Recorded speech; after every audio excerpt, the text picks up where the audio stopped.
చేసి వెనుకనెక్కడ బోవునో కానరాడు రిత్త కడవలుండు. పావం కమ్మని కంఠం గల యశోదమ్మ మా పేటిలోని ఆడవాళ్ళందరము కలిసి గట్టి పూనికతో చెప్తున్నాడు తెలిపే సందర్భంలోని పద్యం. అమ్మా మన్ను దినంగనే శిశువునో ఆ కొంటినో వెర్రినో నమ్మంచూడకు వీరి మాటలు మది నన్నీవు గొట్టంగా వీరి మార్గంబు ఘటించి చెప్పెదరు కాదే నిర్మతి ఆస్య గంధం మా గ్రానము చేసి నా వచనముల్ తప్పైన దండింపవే. భావం అమ్మా మట్టి తినడానికి నేనేమైనా చంటి పిల్లవా అన్నా చెప్పు. ఇప్పుడే కదా పాలు తాగాను, ఇంకా ఆకేళ్ళెందుకు వేస్తుంది? లేకపోతే నేనేమైనంత వెరివాడినా ఏమిటి? మట్టి తినడానికి నువ్వు నన్ను కొట్టాలని వీళ్ళు కనిపించి చెప్తున్నారు అంతే.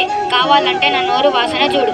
నేను చెప్పింది అబద్ధమైతే నన్ను కొట్టుదు కానిలే, వీళ్ళు చెప్పే మాటలు నమ్మవద్దు అని చిన్ని కృష్ణుడు మట్టి తింటున్నావని దెబ్బలాడుతున్న తన యశోదమ్మకి సర్ది చెప్పి నోరు తెరిచి చూపించబో. పాలు పెరుగు దక్కనివ్వకుండా చేస్తున్నాడని గోపికల చాడీలో చెప్తున్న సందర్భంలోనిది.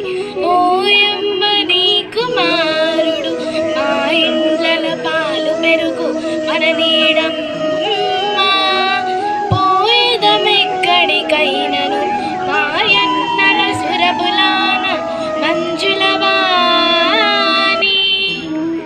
అనగా, ఓ యశోదమ్మ నీ కుమారుడు మా ఇళ్లల్లో పాలు పెరుగు దక్కనివ్వడు తల్లి. ఎక్కడికైనా వెళ్ళిపోతాం. ఇది ఏదో ఆషామాషిగా అంటున్న మాట కాదు తల్లి. మా అన్నల ఆవుల మీద ఒట్టు వేసి అంటున్న మాట. ధన్యవాదాలు. బుద్ధి తప్పకుండు నొండెరుంగకయింత నొండెడినందున చుచి చూడనిదొక చోటు లేదు తలపూయ బారెడు నూజలేదు భీతి ఒకటెరుంగా నెలమి నూరకుండ డెక సఖ్యముల నాడు బట్టి శాస్తి చేయు భంగి ఎట్లు. అనగా వీడిని పసివాడని అనుకున్నామంటే వీని చేష్టను పెద్దవాళ్ళు కూడా చేయలేరు. వినయం నేర్పడానికి భయపెట్టిద్దామా అంటే లేక లేక కలిగిన బిడ్డడాయం. ఎప్పుడైనా ఏదైనా ఉపాయంతో 4 మంచి బుద్ధిమానులు చెప్దామంటే నేను చెప్పే వేళకు బుద్ధిమంతుని వలె అల్లరి మానేసి కూర్చుంటాడు. ఏది పట్టించుకోకుండా ఇంట్లోనే కూర్చుంటాడా అంటే అది లేదు. తిరిగి చూడని చోటు ఒక్కటి కూడా ఉండదు.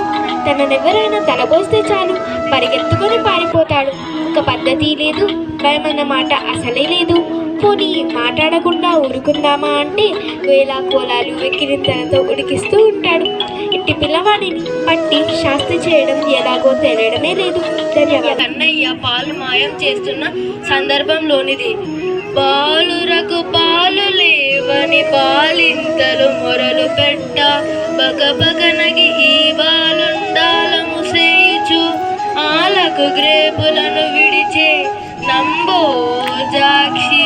అనగా యశోదమ్మ ఒక పక్క మా పసిపిల్లలకు పాలు లేవని బాలింతలు మొరలు పెడుతుంటే మీ పిల్లగాడు పక్కపక్క నవ్వుతూ పట్టను కాని అల్లరి చేస్తూ దూడలను ఆవుల వద్దకు. ఎవరైనా చెప్పగలుగుతారా? ఆ కన్నయ్య ఎక్కడ పుట్టాడు? కారాగారంలో పుట్టాడు. ఎక్కడ పెరిగాడు? రేపల్లెలో పెరిగాడు. మరి యశోదమ్మ కానీ అటు దేవకి కానీ ఎంత పుణ్యం చేసుకుంటే ఆ కిట్టయ్య వల్ల గర్భంలో జన్మిస్తాడు. విలయ కాలమందు విశ్వంబు నీ పెద్ద కడుపులో నదాచు కడిమి మేటి నటుడవీవు నేడు నా గర్భజుడవౌట పరమ పురుష వీడ బంధుదాదే.